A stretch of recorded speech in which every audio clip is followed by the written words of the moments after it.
Welcome to Soda City Unleashed, where we decode pet health with some of the best veterinary experts in Columbia, South Carolina. I'm your host, Emily White, and today we are so excited to have Dr. Shawn Bierman with us.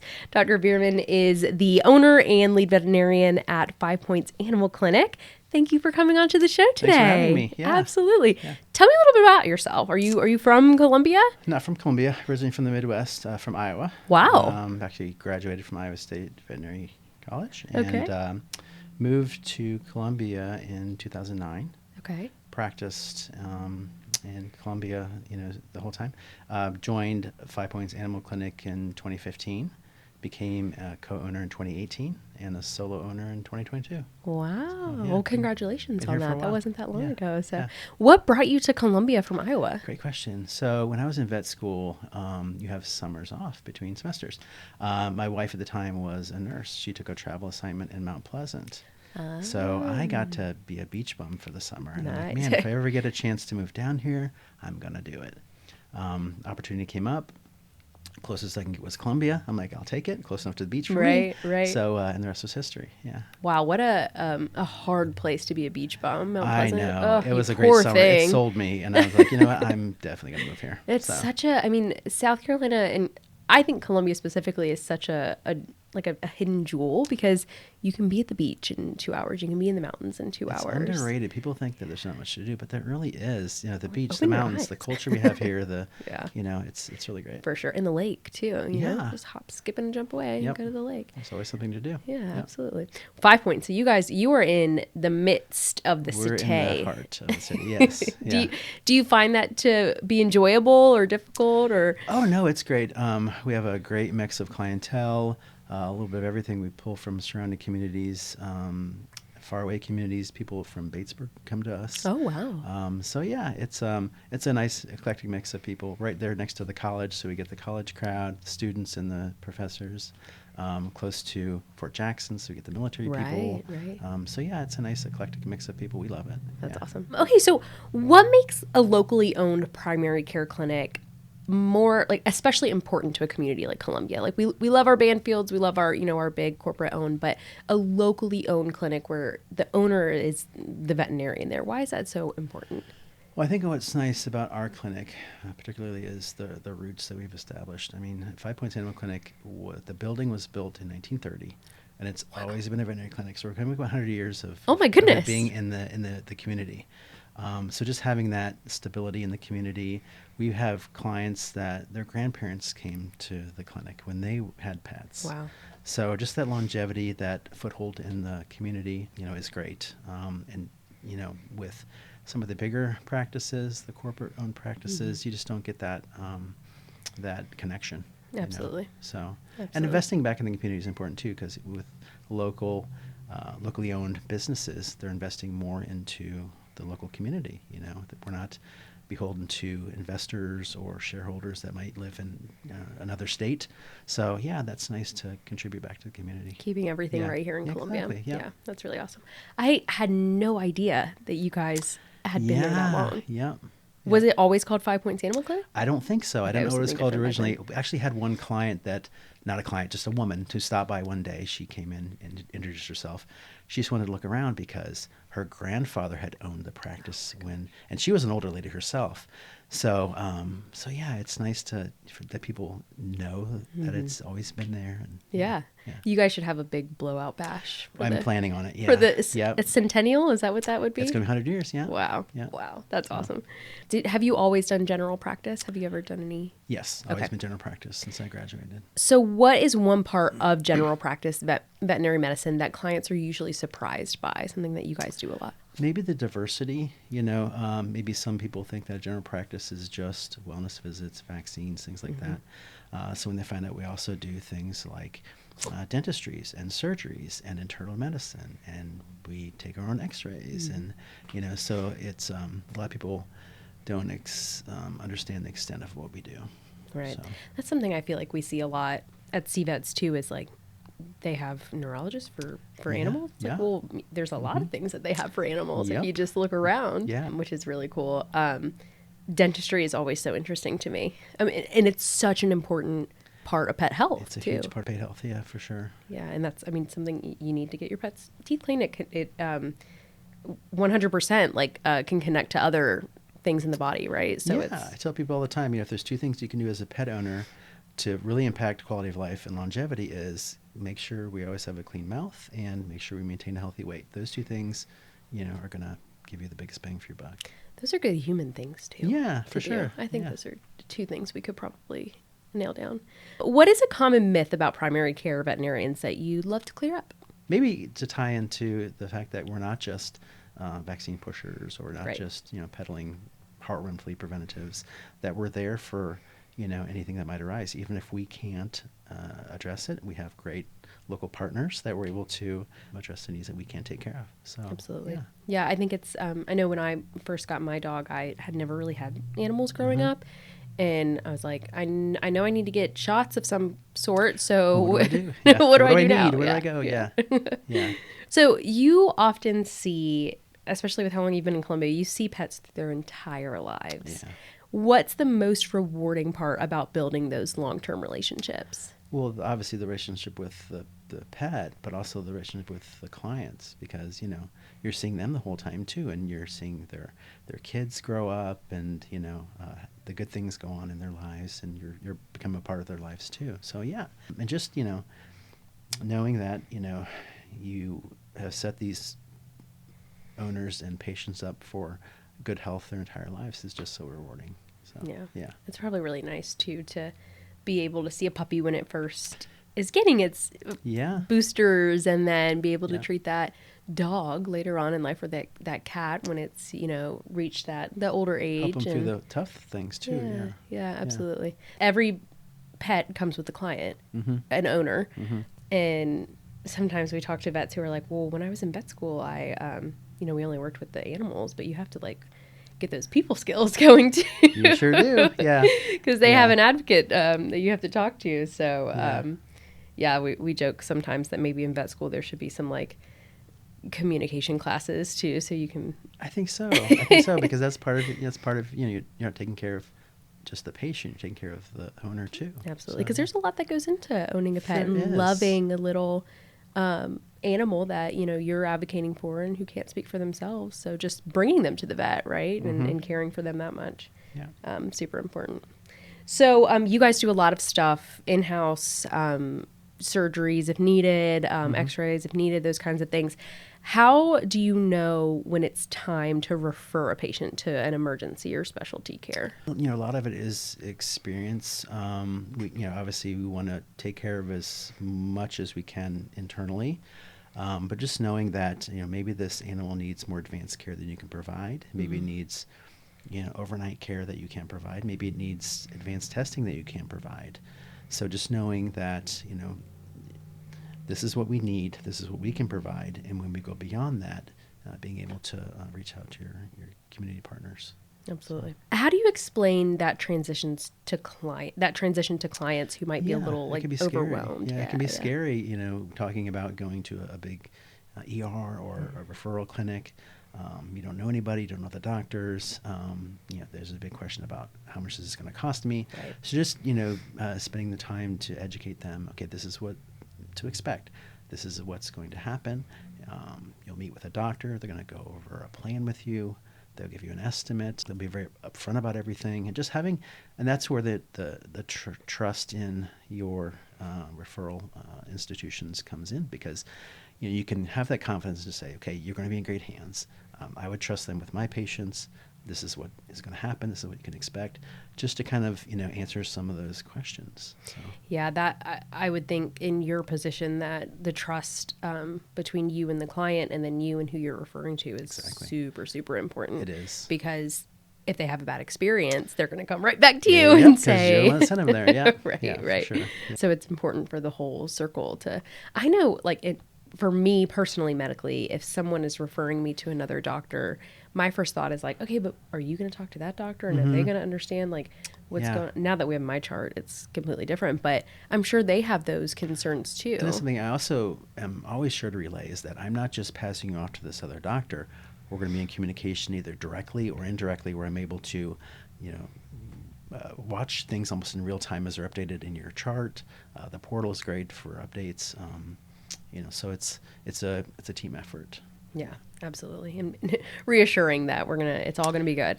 We're gonna get this done. I'm gonna be in the loop too, and we're gonna get through this together. Yeah, so. Super important. Yeah. What does a strong primary care and specialty like CVETS partnership look like to you, especially with a hospital as big as CVETS? Like what's it? We kind of touched on this, but what's most important when you are sending clients to us? Again, just that foundation of trust that you're sending them over there, and they're going to get the great care that you expect. The client's going to be treated how you want them to be treated, and there's going to be the open communication so that everybody's on the same page. Right. Yeah.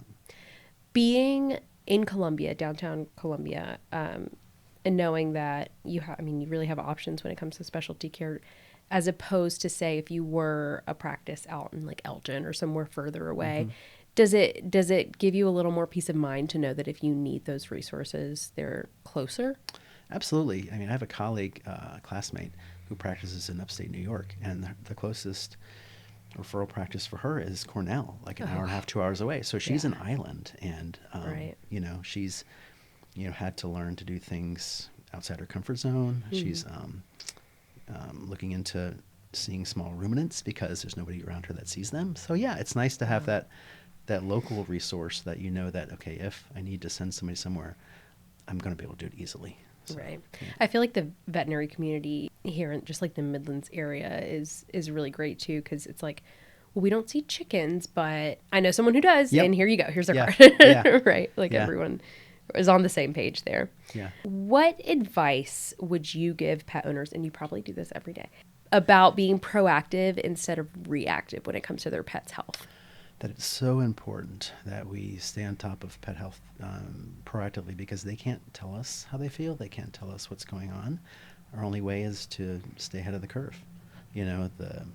The wellness blood work when they reach a certain age, the annual examinations, which are so important, the annual vaccinations or triennial vaccinations, the preventative care through heartworm and flea preventatives is so important. It does pay off in their health and happiness. Really is what it boils down to. You're trying to achieve that health and happiness for everybody. So yeah, it's you don't want to find out you have a problem when you're sick because of it. You want to find out early. So right. Yeah. Absolutely. So being proactive, just scheduling that medication and knowing, it's something you have to do. And communicating the importance too. A lot of people, if as long as you explain the importance of the value in what you're doing, you get bigger investment in the team that it becomes. Right. Yeah. Absolutely. As a clinic owner, what's been the biggest challenge in balancing medicine, leadership, client experience, and then also your own life, your personal life? It's not easy sometimes. Being able to compartmentalize and prioritize is super important. And you get that basis, even in as early as vet school. Not for everybody. Not everybody can be an owner and a veterinarian and, manage people. But yeah, it's been great. The managing people, I have such a great team. The managing people is not hard at all. And that's really what it boils down to, is surrounding yourself with a team that, is easy. Absolutely. And the rest becomes easy too. So. How many people do you guys have over? We have, I think, 7 full-time employees. Yeah. That's awesome. So, yeah. So you're seeing appointments all day, but you're also the boss. Mm-hmm. And you're also, I'm enamored by all the hats you wear during the day. And about how many clients do you guys see? A day, maybe that might be easier. Maybe 20. Wow. Today, yeah. Wow. Yeah. And then you made time to come and do the podcast too. Yeah. Wow. Thank you. Yeah. Honored. Yeah. That's awesome. What's something that people outside of the profession, so maybe just like pet owners, don't realize, or not pet owners, about the emotional side of veterinary medicine? We talked about how great it is to be able to see a puppy through their whole life, but that's also, an animal that you're losing them in a way too. It can be hard to make some of the decisions and see the things that you see. What would you want people to know about that? That it does affect you. And if you're doing things the right way, it will affect you. That it's these things hit us hard too, and we carry them with us for our career. The pets that you've seen from puppyhood until the end of life, those things impact you. That it's a really tough job to have to go from saying goodbye to somebody into a puppy the next visit, so that, just allowing us that grace. I think it would be what I would tell clients, is just allow us that grace, because it's it's not always puppies and kittens. It's hard things too, and it affects us too, because they're part of our family as well. So absolutely, yeah, absolutely, that's good advice. Yeah, just take a second, think about it. Is there a case that has really stuck with you throughout your career, either because it was super difficult or maybe just very rewarding? I think about this from time to time, and I mean, there's just so many, how do you pick? Sad and happy cases. How do you pick? One that comes to mind is this grumpy old crotchety 17, 18-year-old cat that was seen somewhere else for a wound on its arm, didn't heal correctly, ended up having a contracture. It was painful. The animal was licking it. Came to me, and I told the owner, I said, the only option I think is amputation. And she's like, my cat's 17. Should I do this? And I was like, I would do it, because we have a chance to improve its quality. And I'll be darned if we amputated the cat's leg, and he lived his best life for another 2 or 3 years. Wow. So that's a case that stands out as a happy outcome. Yeah. But yeah, all the sick puppies that you make well, older patients that you help in their senior years, I mean, all that stuff impacts you. Yeah. Oh yeah, I'm sure. That's so interesting that she really was worried about quality of life for her cat. She was, yeah. And there is that balance of, should life. I do this because is it going to shorten my cat's lifespan? But no, it was a great decision. It was exactly what that cat needed. It was, yeah. Maybe got a little less grumpy, but I doubt it. I doubt. I think he did get less grumpy. I think he appreciated our efforts. There you go. Okay. Yeah. Okay. Those old cats, they can really be set in their ways. Yep. Okay, so I'm interested to see if you found an answer to this question. What is the wildest or most unexpected thing a client has said to you? Oh, boy. I'm sure it's like a daily thing. It is.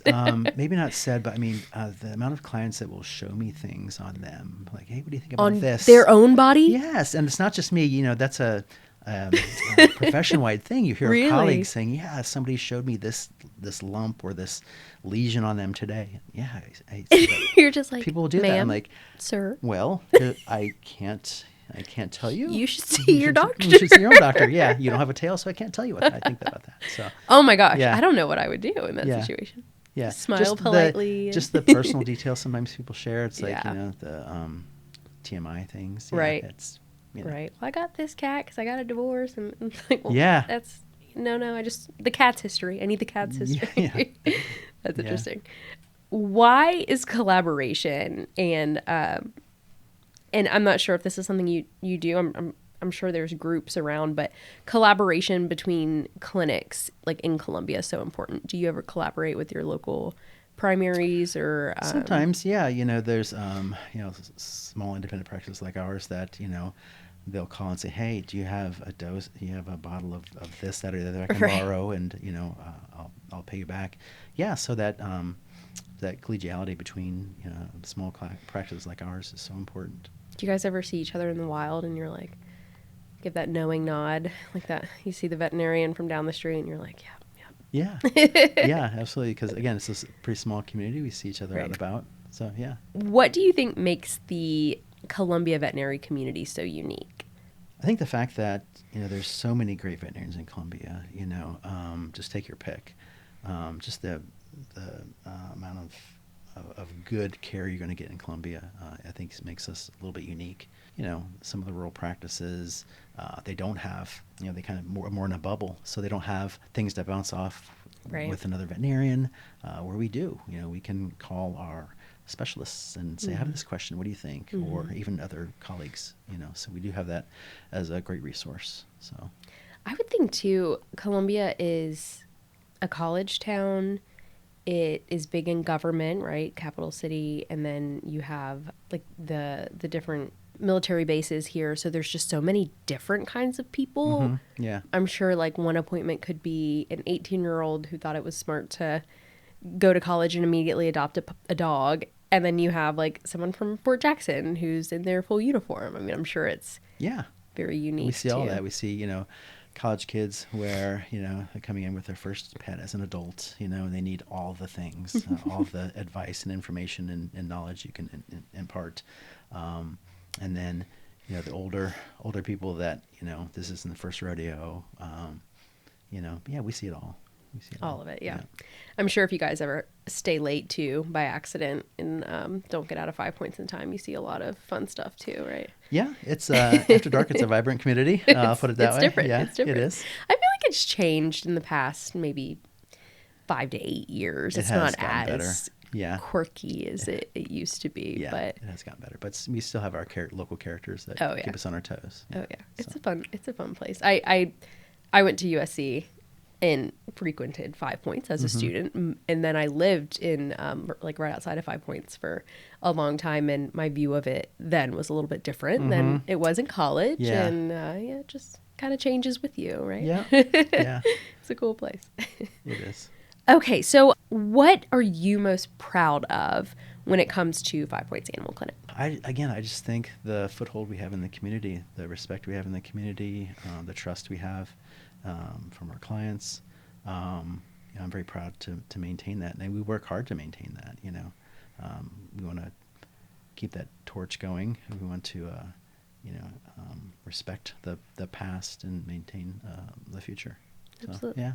Speaking of the future, what gives you hope about the future of veterinary medicine? I just think that the number of new intelligent veterinarians that are coming into the profession is a breath of fresh air. I think the advancements in veterinary medicine are exciting.